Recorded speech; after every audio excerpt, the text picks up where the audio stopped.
सकती हूँ? हाँ, आइए आइए, बैठिए। जी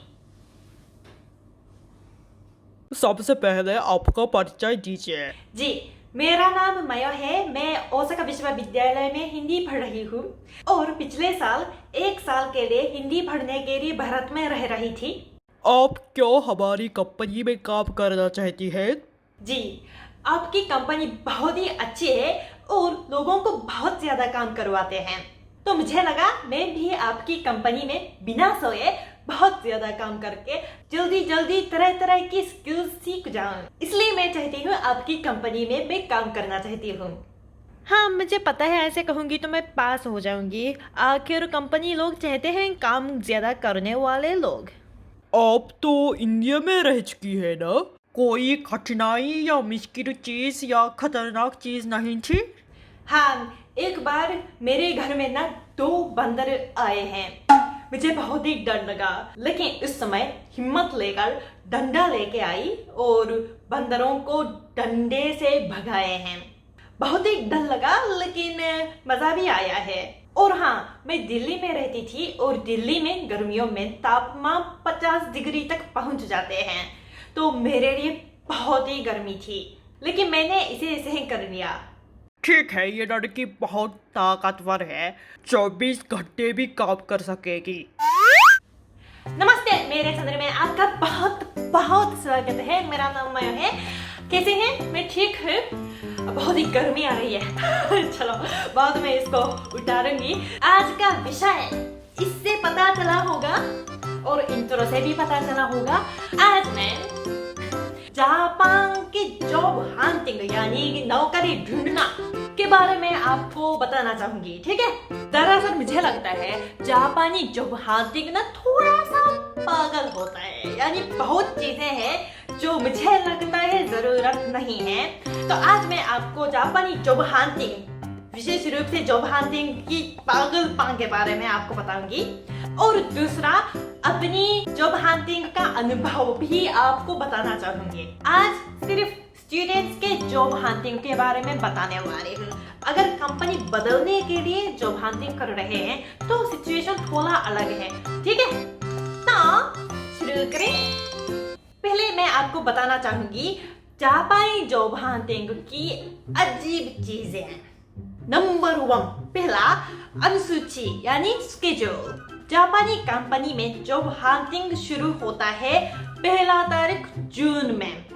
एकदम सब कंपनीज जॉब हंटिंग करना शुरू करते हैं, और उससे पहले 1 मार्च में कंपनीज जॉब हंटिंग के बारे में जानकारी देती हैं। क्यों जापानी कंपनीज एकदम एक ही समय में एक साथ जानकारी देते हैं या एक साथ जॉब हंटिंग शुरू करते हैं? कंपनीज हमेशा कोशिश करती हैं जल्दी जल्दी विद्यार्थियों को पकड़ लें, इसलिए जॉब हंटिंग जल्दी जल्दी शुरू करना चाहती हैं। लेकिन इसको रोकने के लिए केइदानदेन नामक एक संगठन है जो निश्चय करता है कि कब से जॉब हंटिंग को शुरू करने का अनुमति देंगे। तो इसकी वजह से एकदम जॉब हंटिंग शुरू होता है, तो कॉलेज के विद्यार्थी 30वें साल के अंत से कंपनी में जाके या जॉब हंटिंग इवेंट्स में जाके जानकारी को लेने की कोशिश करने लगते हैं। और ज्यादातर जापानी कंपनीज जून से इंटरव्यू करना शुरू करते हैं, इसलिए विद्यार्थियों को क्लासेस छोड़कर इंटरव्यू लेने चले जाते हैं। अरे अगस्त में तो गर्मियों की छुट्टियां हैं, उस समय इंटरव्यू करो ना, तो विद्यार्थियों को क्लासेस छोड़ने की जरूरत नहीं होगी।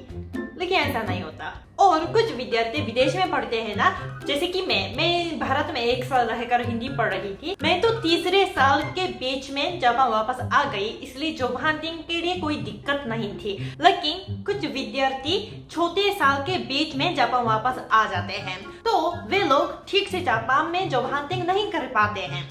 तो मुझे लगता है जून में जॉब हंटिंग एकदम करना इतना अच्छा नहीं है। नंबर 2, जॉब हंटिंग की ये सूट्स भी बहुत ही पागल है। ये ना ब्लैक सूट है, दोनों ऊपर नीचे दोनों ब्लैक है, और अंदर में सफेद शर्ट पहनना है। सब विद्यार्थियों को एक ही सूट पहनना पड़ता है।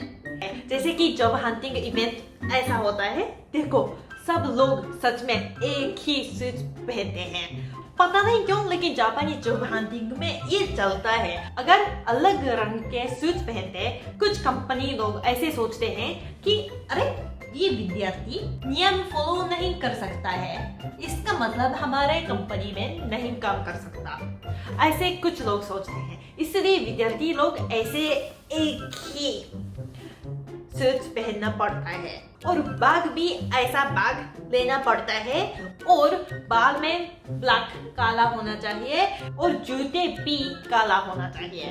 तो ये नियम, मतलब कौन चाहता है ये नियम, है ना? तो ये मुझे लगता है बहुत ही पागल है। चलो ऐसा पागल जैकेट मैं उतारूंगी, ये फेंकना चाहती हूँ। मैं कभी कॉर्पोरेट इंडस्ट्री में काम नहीं करना चाहती, तो शायद जैकेट फेंकना है। और number 3, recruiting system, job hunting system के बारे में, प्रोसेस के बारे में भी थोड़ा बताना चाहूंगी। जापान में रिक्रूटिंग वेबसाइट, रिक्रूटिंग कंपनीज बहुत ज्यादा है। इससे क्या होता कि बहुत ज्यादा जानकारी है, बहुत ज्यादा इवेंट्स है, बहुत ज्यादा मौके हैं कंपनी लोगों के साथ बात करने के लिए। और ऐसे वेबसाइट्स में विद्यार्थी लोग ऐसे चुन सकते हैं कि कौन से कंपनीज में रुचि है, कौन से कंपनीज में अप्लाई करना चाहते हैं, ठीक है। और अगर चुनेंगे कि ठीक है मैं ए कंपनी में अप्लाई करना चाहती हूँ, तो वो वेबसाइट से हमेशा जानकारी आती है कि तो इस दिन में अप्लाई करो, इस दिन में एंट्री शीट, रिज्यूमे भेजो, ऐसे ऐसे करके अप्लाई कर सकते हैं। लेकिन क्या होता है कि स्टूडेंट्स को ऐसे आसानी से बहुत ही वेबसाइट्स में रजिस्टर कर सकते हैं और बहुत ही कंपनीज में अप्लाई कर सकते हैं। इसलिए एक विद्यार्थी 50 कंपनी, 100 कंपनीज में अप्लाई कर सकते हैं। तो इसका मतलब एक कंपनी के पास बहुत ज्यादा रिज्यूमेज आते हैं, बहुत स्टूडेंट्स आते हैं, और एक कंपनी को बहुत ज्यादा विद्यार्थी को फेर करना पड़ता है। इसलिए विद्यार्थियों को फिर बहुत ज्यादा कंपनीज में अप्लाई करना पड़ता है। अरे विद्यार्थियों को ऐसी कंपनीज में अप्लाई करना पड़ता है जो विद्यार्थियों को बहुत ही रुचि है ना? तो हाँ, ये भी एक दिक्कत है। नंबर 4, इंटर्नशिप की कमी। जापान में पता नहीं क्यों, लेकिन इंटर्नशिप नहीं करते हैं, होना चाहिए। हाँ, तो ये भी मुझे लगता है गलत है। आखिर सबसे पागल चीज, आज के जमाने पर भी कुछ कंपनीज स्टूडेंट को हैंड राइटिंग में रिज्यूमे लिखवाती हैं। सच में? अरे यार, पहले से जापानी समाज में ये चलता है कि अगर रिज्यूमे हैंड राइटिंग में लिखते हैं तो इसका मतलब वे लोग इसी कंपनीज में बहुत मतलब सीरियस है, रुचि है, सच में जॉब लेना चाहते हैं। ऐसा सोचा जाता था, मतलब सोचा जाता है अभी भी। लगभग 5 साल पहले मैंने जॉब हंटिंग किया है, और उस समय बहुत लोग सच में हैंड राइटिंग में रिज्यूमे लिखते थे। मैंने नहीं किया, मुझे लगा ये पागल है। अगर कंपनी हैंड राइटिंग रिज्यूमे ही स्वीकार करते हैं तो मैं उसी कंपनी में काम नहीं करना चाहती। ऐसे मुझे लगा, इसलिए हैंड राइटिंग में नहीं लिखा। लेकिन बहुत विद्यार्थी सच में हैंड राइटिंग में रिज्यूमे लिखते हैं, और मैंने आज सर्च किया कि 5 साल हो गए, अब क्या है। लेकिन अभी भी वेबसाइट में लिखा था कि हाँ, अगर हैंड राइटिंग में रिज्यूमे लिखेंगे तो ज्यादा अच्छा लगेगी। अरे सच में क्यों ऐसा होता है? एक तो हैंड राइटिंग में अगर लिखेंगे, लिखने के लिए बहुत ही समय लगता है। तो कुछ लोग सोचते हैं अगर आप हैंड राइटिंग में समय लगाकर रिज्यूमे लिखते हैं तो इसका मतलब आप सच में इसी काम लेना चाहते हैं। तो एक तो ये है। दूसरा, कुछ लोग सोचते हैं अगर हैंड राइटिंग में रिज्यूमे लिखेंगे तो पता चलता है कि ये इंसान कैसा है। अरे सच में पता चलेगा क्या? पता नहीं। लेकिन अगर इंसान ऐसे ऐसे गंदा गंदा लिखता है तो इसका मतलब काम पे भी बहुत ही ध्यान नहीं देता होगा या गलतियां करता होगा, ऐसा मतलब अक्षर से लोग सोच सकते हैं। इसलिए हैंड राइटिंग ज्यादा अच्छा है, ऐसा सोचा जाता था। और अभी भी कुछ लोग सोचते हैं। ये उद्योग यानी इंडस्ट्री में भी निर्भर करता है। अगर आईटी कंपनी हो या कुछ कंसल्टिंग फर्म हो तो वे लोग सोचते हैं हैंड राइटिंग में रिज्यूमे भेजना पागल है। लेकिन पारंपरिक कंपनी हो या कुछ जापानी क्या कहूँगे, मैन्युफैक्चरिंग कंपनी शायद सोचते होंगे कि हैंडराइटिंग ज्यादा अच्छा है, और ये भी ना बूढ़े लोग सोचते हैं, लेकिन बूढ़े लोग कंपनी में मतलब हक है, अधिकार है, तो हाँ ऐसा होता है। इस साल शायद कोरोना वायरस की वजह से बहुत लोग ऑनलाइन पे जॉब हंटिंग करते हैं, ऑनलाइन पे ही रिज्यूमे स्वीकार करते होंगे, इसलिए शायद इस साल से हो सकता है बदलेगा। लेकिन मेरी पूरी यकीन है कि जापान में अभी भी ऐसी कंपनीज होगी जो हैंडराइटिंग में लिखवा के तो पोस्ट में बेचवाते होंगे। बस चलो, अब आपको थोड़ा आइडिया आया होगा जापानी जॉब हंटिंग कैसा होता है। अब मैं आपको बताना चाहूंगी मेरे जॉब हंटिंग का अनुभव। मैंने जॉब हंटिंग थोड़ा जल्दी शुरू किया क्योंकि विदेशी कंपनी में अप्लाई करना चाहती थी। मैंने अप्लाई किया, PwC नामक एक कंसल्टिंग फर्म है, ये ब्रिटिश कंपनी है। पहले मैंने बोल दिया कि जॉब हंटिंग जून से शुरू होता है, लेकिन ये जापानीज कंपनी के लिए ये शेड्यूल होता है। विदेशी कंपनीज थोड़ा जल्दी शुरू करते हैं और दरअसल एक साल में बार बार इंटरव्यू के मौके हैं, तो मुझे ये अच्छा लगता है, इसलिए शायद शुरू किया फरवरी में और मार्च में इंटरव्यू देकर अप्रैल में शायद पता चला कि मैं पास हो गई। और विदेशी कंपनी में ये अच्छा है कि एक तो हैंडराइटिंग में रिज्यूमे लिखने की जरूरत नहीं था, बस एक्सेल पे रिज्यूमे लिखकर बेचा है और काला सूट पहना है, लेकिन जैकेट तो कौन सा लाल रंग का जैकेट पहन कर गई, और बैग भी ये वाला नहीं बल्कि बैकपैक लेकर इंटरव्यू में गई। मेरे दोस्त कहते थे कि मैं पागल हूँ इतना लाल जैकेट पहनकर इंटरव्यू में जाना, लेकिन मैं तो पास हो गई है।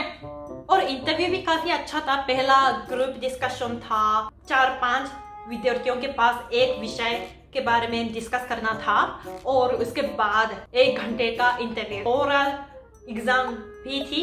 सवाल था कि टोक्यो में कितने कबूतर होंगे। हाँ, ये सही संख्या बताने की जरूरत नहीं है, बस लॉजिकली सोच के जवाब निकालना है। जैसे कि टोक्यो में इतने ट्रेन स्टेशन होंगे और 2 ट्रेन स्टेशन के बीच में कितने जैसे कि बगीचे होंगे, और एक बगीचे में शायद कितने कबूतर होंगे, तो इसको फिर कुल मिलाकर कितने कबूतर होंगे। ऐसे ना एक लॉजिक बनाना है और गिनना है और जवाब निकालना है। तो ऐसा एग्जाम भी था, तो काफी मजा आया इंटरव्यू ले लेकर, और कुछ किस्मत से मैं पास हो गई। लेकिन दरअसल कंसल्टिंग फर्म PwC मेरे लिए दूसरा सेकंड ऑप्शन था।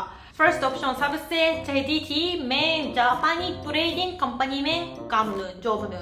जापान में 5 सबसे बड़े ट्रेडिंग कंपनीज है, मित्सुई, मित्सुबिशी, सुमितोमो, इतोचु, मारुबेनी। तो 5 कंपनीज में से एक कंपनी में मैं जॉब लेना चाहती थी, लेकिन इन 5 कंपनीज में जॉब लेना बहुत मुश्किल है, क्योंकि इन 5 कंपनीज जापान में सबसे प्रसिद्ध कंपनीज में से 5 है, और बहुत विद्यार्थी उनमें काम करना चाहते हैं, और सैलरी भी बहुत ही अच्छी है। तो ऐसे कंपनीज में जॉब लेने के लिए सबसे पहले रिज्यूमे भेजना है और उसके बाद एग्जाम लेना है। SPI कहा जाता है। इसमें जापानी भाषा और अंग्रेजी और थोड़ा लॉजिकल थिंकिंग टाइप एग्जाम है। तो बहुत ज्यादा विद्यार्थी इन 5 कंपनीज में अप्लाई करते हैं, इसलिए कंपनीज को थोड़ा ना संख्या कम करना है। इसके लिए सबसे पहले एग्जाम लेते हैं ताकि सिर्फ होशियार विद्यार्थी के लिए इंटरव्यू कर सकें। तो मैंने इसी एग्जाम के लिए बहुत ही पढ़ाई की है, और हाँ एग्जाम तो पास हो गई, और उसके बाद इंटरव्यू देना है। और ऐसे पारंपरिक जापानी कंपनीज में 4-5 बार इंटरव्यू करवाते हैं, इंटरव्यू देना पड़ता है। तो मैंने इंटरव्यू देकर थोड़ा फेल होके तो एक कंपनी मारुबेनी नामक कंपनी में आखिर इंटरव्यू तक मैं पहुंच गई, लेकिन वो भी आखिर इंटरव्यू में फेल हो गई। तो मैंने इन 5 कंपनीज में सब फेल हो गई, इसलिए मैंने निश्चय किया कि मैं PwC में जाऊं। चलो बहुत ही बोल दिया। मेरे जॉब हंटिंग का अनुभव फिर भी ठीक था।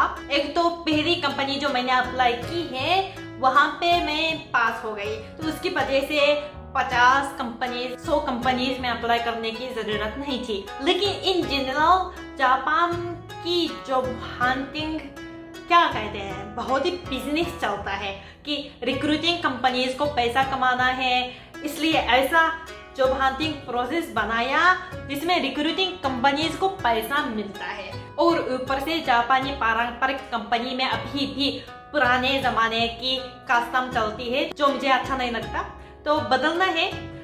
उम्मीद है कोरोना वायरस की वजह से थोड़ा ऑनलाइन जॉब हंटिंग शुरू हुआ और थोड़ा थोड़ा जॉब हंटिंग की नियम वगैरह बदलने लगी, तो उम्मीद है आगे जाके थोड़ा सिचुएशन अच्छा हो जाए। चलो, इंडिया में जॉब हंटिंग कैसा होता है मुझे पता नहीं, मैं आज तक इंडिया में जॉब हंटिंग नहीं किया, तो अगर आपके कंपनी में जॉब हंटिंग के बारे में कुछ भी बताना हो तो नीचे कमेंट्स में लिखिए, मैं पढ़ना चाहूंगी।